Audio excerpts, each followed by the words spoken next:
kecerdasan artifisial ya. Coding dan kecerdasan artifisial atau disingkat dengan KKA ya. KKA, coding dan kecerdasan artifisial. Dengan temanya yaitu membuat prompt multilangkah untuk proyek kompleks ya. Ini adalah mata pelajaran baru yaitu di kelas 10 kurikulum merdeka, atau bisa jadi dibuat menjadi ekstrakurikuler ya, untuk siapa yang berminat di coding dan kecerdasan artifisial. Oke, ini nanti kita akan membawakan bagaimana cara membuat prompt. Udah semangat belajarnya? Biar tambah semangat, kita ice breaking dulu sebentar. Biar kita regangkan otot-ototnya, karena kita nanti akan pegang komputer itu, maka jari-jarinya harus lembut. Oke? Kita akan ice breaking sebentar. Ya, kita berdiri, ayo kita berdiri semuanya. Kita akan ice breaking. Kita ikuti gerak dan lagu yang ada di depan. Ayo, oke.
tentang membuat prompt ya untuk multilangkah proyek kompleksnya ya. Sekarang saya mau bertanya sebelum membuat prompt, apa sih itu prompt? Itu kan nanti kita lihat dulu dua gambar ya. Ada gambar yang sama-sama backgroundnya itu adalah pohon yang ada akarnya ya. Saya mau bertanya sama kalian, mana dia yang asli, mana yang tidak asli. Oke, silakan angkat tangannya, kasih alasannya kenapa itu yang asli, gitu. Kenapa itu bukan asli. Gitu. Nah, ya oke. Silakan. Nah, yang kanan yang asli karena terlihat lebih mirip dan yang kiri palsu karena terlihat editan.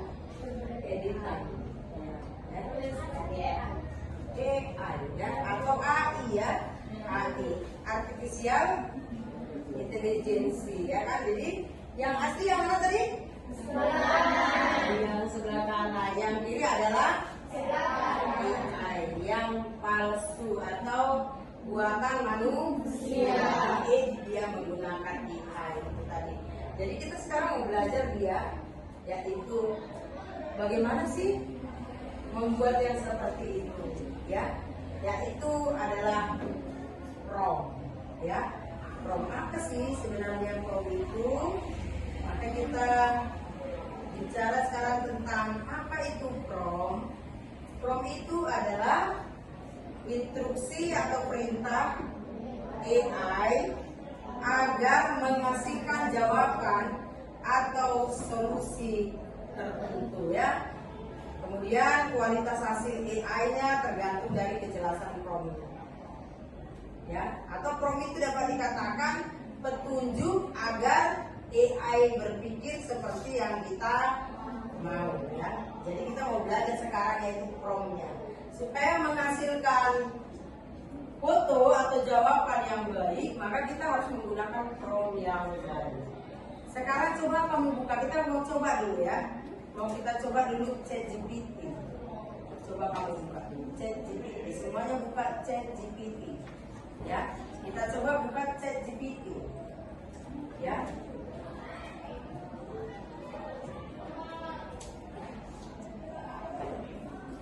Kita coba buat buka ChatGPT. Udah dibuka ChatGPT semuanya? Udah. Sekarang coba kamu tuliskan di situ apa arti KKA. Apa arti KKA? Ya. Apa arti KKA?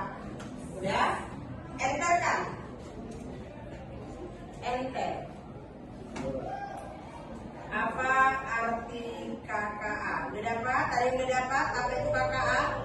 Oke, tunggu biar dapat semuanya dulu. Apa arti KKA? Iya, enter.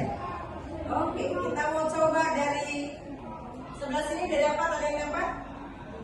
Dapat? Ini dapat? 2. KKA ya, KKA. Tadi kalau KKA itu kan coding dan kecerdasan artifisial ya. Oke, apa KKA bahkan? Dari sana dulu, apa KKA yang didapat ChatGPT ya? Kartu keluarga anak. Oke. Komponen kegiatan keluarga korban aset. Oke. Sini. Kegiatan keagamaan anak. Oke, sini. Kredit. Oke, ya oke. Situ. Kegiatan kelompok antar unit. Kegiatan kelompok antar unit. Sana Kak. Dapat kakak siapa sini yang ada masih ada kakaknya? Kertas kerja audit. Kertas kerja audit. Sana. Kartu keluarga anak. Oke, itulah hasilnya. Kalau kita buat pakai ChatGPT, yaitu arti dari KKA. Artinya apa di situ? Prompt-nya tidak jelas, ya. Prompt-nya tidak jelas, maka berbeda-beda jawabannya, ya. Berbeda-beda jawaban. Sebenarnya kita membutuhkan apa tadi kakak? Coding dan kecerdasan artifisial. Tetapi karena perintah, ya, prompt itu perintah. Perintahnya tidak jelas, maka jawaban itu berbeda. Makanya tadi prompt-nya ya, apa itu prompt? Perintah. Ya, mengapa prompt penting? Membantu AI memahami maksud pengguna. menentukan kualitas dan arah hasil AI, melatih berpikir sistematis dan kritis. AI tidak bisa membaca pikiran kita, ya. Jadi kecerdasan artifisial itu tidak bisa membaca pikiranmu. Di pikiranmu kamu mau coding dan kecerdasan artifisial, tetapi dia bisa mengikuti prompt kita dengan cermat, ya. Itu dia mengapa prompt itu penting. Kemudian jenis-jenis prompt, ada prompt tunggal. Contohnya nanti seperti satu instruksi sederhana, tuliskan santun tentang teknologi, ya. Baru kemudian ada prompt multilangkah, beberapa tahapan untuk hasil yang kompleks. Bisa dia buat ide cerita, tulis tokohnya, kembangkan dialognya. Nanti kamu praktek itu, apakah dapat begitu, ya kan? Nah, ciri-ciri prompt yang baik. Kalau prompt yang baik itu jelas dan spesifik, terstruktur, langkahnya berurutan, ya, memberi konteks cukup, ada tujuan akhir yang jelas, ya, bahasa sederhana tapi detail, ya, supaya mengerti robotnya. Kan ini robot yang mau kita pakai. ChatGPT itu adalah buatan manusia, robot, maka kita harus jelas, promptnya harus jelas, perintahnya harus jelas, karena dia tidak bisa membaca pikiran kita, tapi dia mengerti perintah yang kita berikan. Ya, ini keren ini kita belajar, ya. Jadi contoh langkah pertama, rancang idenya, buat algoritmanya, atau langkah ketiga jelaskan dalam kode Python. Boleh juga pakai kode pemrograman, bukan pakai Python. Tapi kita pakai yang sederhana saja, kita pakai ChatGPT atau Gemini AI, membuat gambar atau membuat apa, ya. Nanti kita praktek. Oke, selanjutnya langkah-langkah membuat prompt multilangkah. Ya, yang pertama tentukan tujuan proyek, bagi proyek menjadi beberapa bagian kecil, tuliskan perintah jelas untuk tiap langkah, gunakan kata kerja, tindakan, buat, jelaskan, bandingkan, ubah, ya. Baru kemudian setelah hasilnya ada kita apain? Kita uji coba, kita revisi lagi prompt, ya. Jadi kita lihat jawaban itu nggak langsung kita terima, oh begini, ya pas itu gitu. Kayak tadi KKA kita belajar coding, tapi yang dia apa? Kesejahteraan anak, keagamaan kan sudah berbeda. Berarti artinya bukan itu yang kita butuhkan. Berarti promptnya bisa kita ubah sesuai dengan apa yang ini. Contoh proyek, ya. Proyeknya chatbot belajar matematika. Langkah prompt, jelaskan tujuan chatbotnya, buat untuk pertanyaan dan jawaban, tentukan gaya bahasa, santai, sopan, formal, buat respon 3 pertanyaan pengguna, tambahkan penjelasan langkah demi langkah. Jadi itu. Nah, sekarang aktivitas siswa. Kita mau nanti nih satu kelompok 2 orang tadi, ya. Satu kelompok 2 orang. Kita mau tugas kelompok. Pilih proyek AI yang sederhana. Kau boleh pakai Gemini. Kamu buat apa nanti bikin promptnya yang jelas, ya. Nah, baru susun prompt multilangkah. Baru tulis nanti laporan singkatnya. Jadi nanti beberapa saya panggil ke depan untuk menyampaikan hasil yang didapat. Ya, tadi prompt pakai kata-kata tadi apa aja, buatkan, atau boleh buat seperti ini. Saya seorang siswa SMA kelas 11, ya, kelas 11. Buatkan saya pantun yang di dalamnya. Jadi kalau kita buat seperti itu misalnya, kalau kita pakai ChatGPT, ya kita pakai ChatGPT. Ya, ini ya. Nanti nih.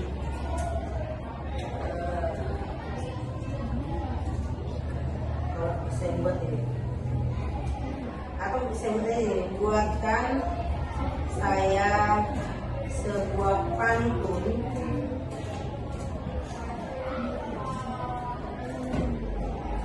yang di dalamnya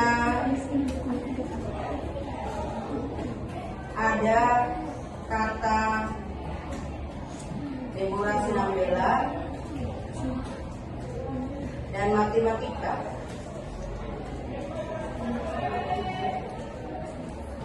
Serta kata SMA Negeri 1 Lolok Batu Nanggar. Kita enter. Dan kita lihat hasilnya apa.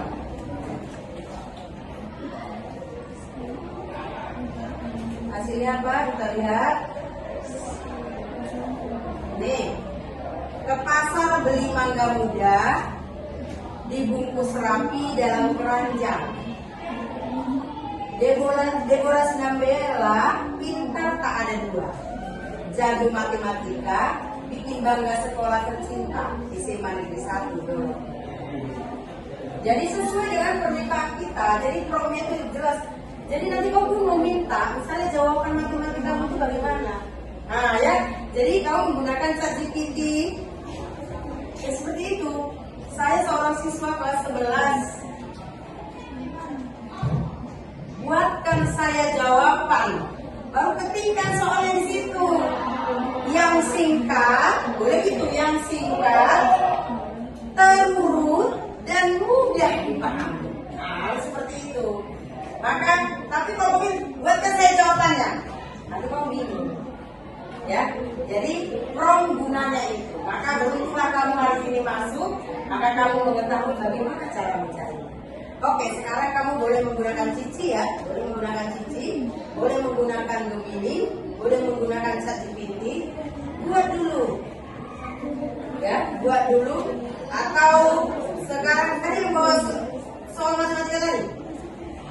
Nah, coba mau minta dulu jawabannya. Jadi mereka kan kerjakan. Sekarang kita kerjakan juga soal matematika tadi menggunakan ChatGPT atau Gemini AI. Ya, ChatGPT atau Gemini AI.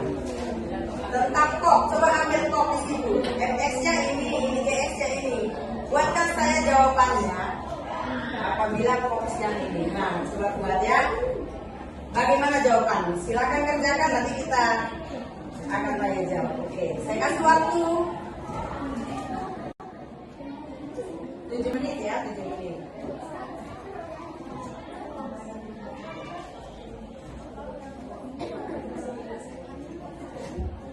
Oke, silakan.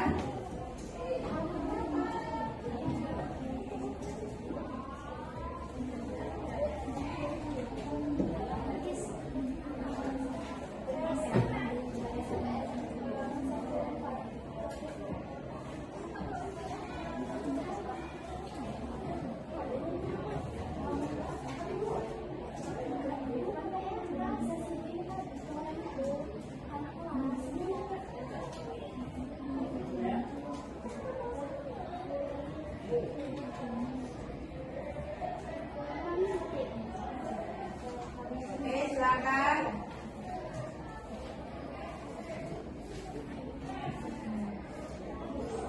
Nanti evaluasinya yang mau dipresentasikan apa hal paling menantang membuat prompt, bagaimana cara memperbaikinya, apa yang akan saya coba lagi di proyek berikutnya.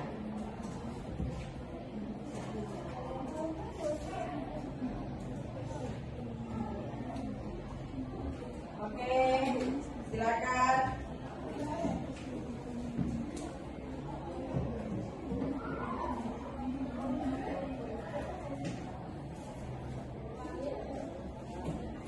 Bikin-bikin aja FX-nya ini suka-suka hati bikin soal masing-masing. Apakah jawabannya kan ada di buku itu? Nah, pasti nggak jawabannya dengan yang udah kita kerjakan itu? Jadi biar enak mana kak? Kok? Nah, kamu ikut aja nih. Ini. FX-nya ini, FX-nya 4X kurang 2, GX-nya ini. Nah, coba. Buatkan saya jawabannya. Nah, gitu kan? Coba. Pasti nggak? Kan udah kita periksa nih kan? Ada nggak yang salah? Gimana ininya? Kan gitu.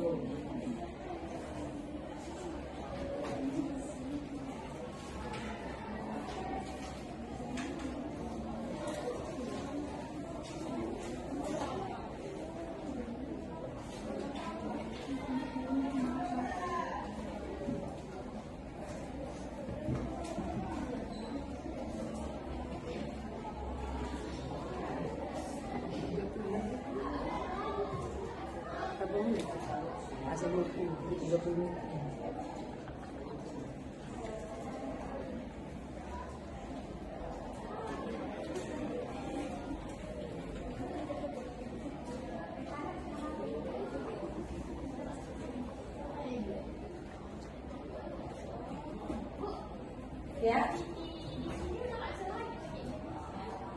Kenapa?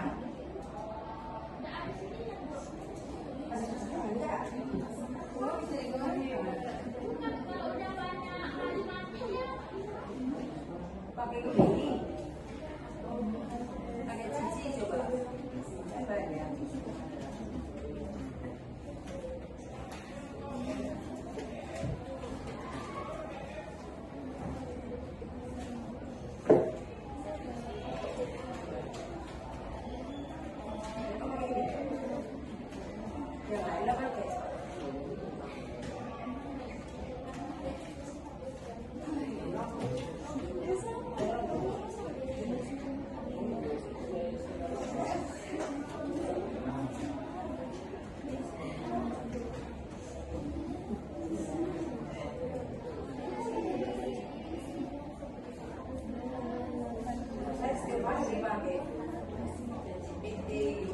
Sekarang saya coba Python, tapi dia cuma ada bahasa pemrograman.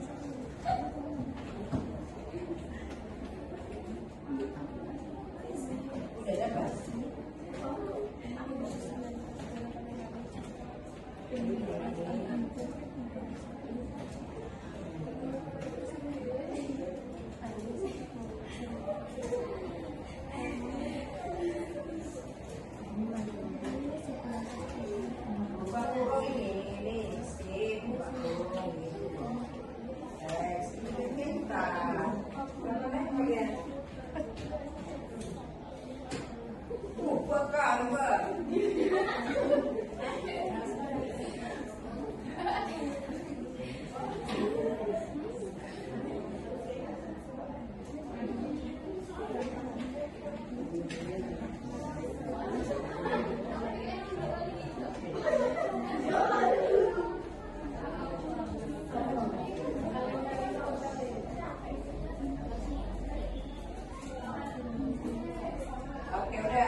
Jawabannya kan, sekarang tulislah apa sekarang ini, apa hal paling menantang membuat pro, bagaimana cara memperbaikinya, apa yang akan saya coba lagi di proyek berikutnya.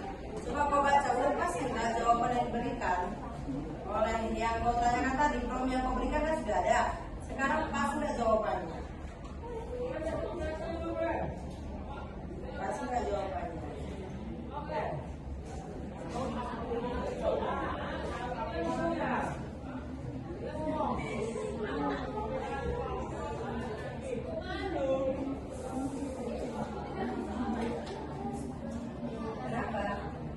Bukan 9, kamu 9 kau buat.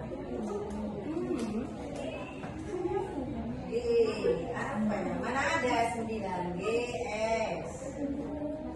Nah, sama dengan please. S1 gimana kak?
refleksi. Apa hal paling menantang membuat prom? Bagaimana cara memperbaikinya?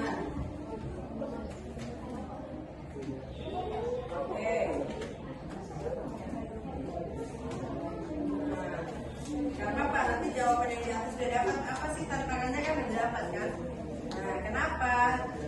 Bisa jawabannya banyak kali dia kan jadinya. Jadi dia mau pasti banyak kali jawabannya. Presentasikan di depan. Nah ya kau berarti nah, kasih tahu lah kau menggunakan apa dengan soal yang ini. Tantangannya apa sih kali itu? Oke silakan.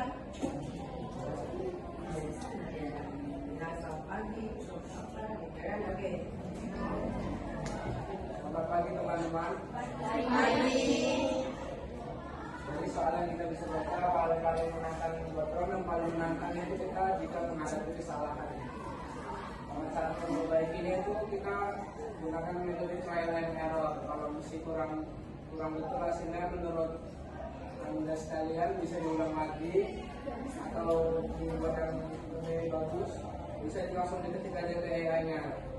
Buatkan yang lebih baik atau lebih benar. Yaitu kalau proyek yang saya ingin buat selanjutnya itu banyak. Misalnya saya kan coding apa pakai brain jet. Kalau misalnya ada yang error saya copy paste codingannya baru saya letak ke ChatGPT. Mana tahu hasilnya bagus saya gunakan. Keren, tepuk tangan. Saya kan tadi sudah menggunakan AI. AI apa yang digunakan ketika praktik langsung di komputer? Saya menggunakan 3 AI dulu. 3 AI apa aja bang? Pertama Gemini, Cici, sama ChatGPT bu. Oh, dengan prompt yang sama. Iya. Dengan prompt yang sama, apa promptnya? Saya minta pertama bu, saya minta buatkan sama ChatGPT untuk soalnya bu, karena ChatGPT itu lebih unggul di buat soal bu. Oh, oke. Kalau yang prompt keduanya saya untuk menyelesaikan soalnya saya gunakan Gemini bu. Soalnya kalau Gemini itu lebih terstruktur dan rapi langsung buat tabel. Kalau Cici cuma ngetes aja bu, karena baru tahu. Oke, keren. Oke, tepuk tangan. Silakan dulu. Oke, ada yang lain? Silakan satu kelompok lagi. Satu kelompok lagi. Satu kelompok lagi. Kamu kak, kamu. Nah. Enggak, tadi udah ada. Berarti ada apa gitu? Kan iya. Nah, iya. Tadi kamu kan bikin prompt yang salah, ya kan? Promptnya tadi ada satu ini, ada prompt yang salah, maka jawabannya dia banyak sekali. Ya, maka promptnya itu harus jelas, terstruktur. Ya, apa yang mau kita minta? Ya, tadi dia langsung dibuat 2 fungsinya, buatkan jawabannya. Nggak ditanya apa yang harus dikerjakan oleh AI-nya. Ada yang lain kak? Ada yang lain dari sana? Ya? Ada? Oke. Baik, ternyata kamu sudah paham yaitu tentang bagaimana menggunakan AI dalam kehidupan sehari-hari, apalagi dalam pembelajaran kamu. Jadi AI itu mari kita pergunakan untuk pembelajaran sekolah. Boleh ya dia mencoba proyeknya yang baru nanti lagi. Program dimasukkan ke ChatGPT boleh seperti itu. Oke, jadi kegunaan prompt itu tadi apa? Dengan prompt yang baik kita tidak hanya mengendalikan AI ya, kita mengarahkan masa depan teknologi. Maka pesan saya buat kamu, gunakan AI untuk membantu bukan menggantikannya. Belajar berpikir langkah demi langkah. Oke, karena waktu sudah habis, maka kita selesaikan pada hari ini. Terima kasih. Ya, terima kasih. Semoga tetap semangat dan menjadi siswa yang mempergunakan IT dengan baik. Apalagi di zaman atau masa-masa sekarang ini. Jangan jadikan handphonemu menggantikan dirimu, tapi bagaimana kamu belajar untuk menggunakannya dengan hal yang baik. Oke, sebelum kita pulang, ada baiknya kita tutup dengan doa. Silakan Bang, doanya. Baiklah, sebelum kita mengakhiri sesi ini, marilah kita berdoa menurut kepercayaan dan keyakinan masing-masing. Berdoa dimulai. Ya Allah, lindungilah kami dalam perjalanan pulang. Berilah kami kesehatan untuk ada di sini kembali, dan berilah kami kepintaran untuk menerima semua pelajaran hari ini. Amin.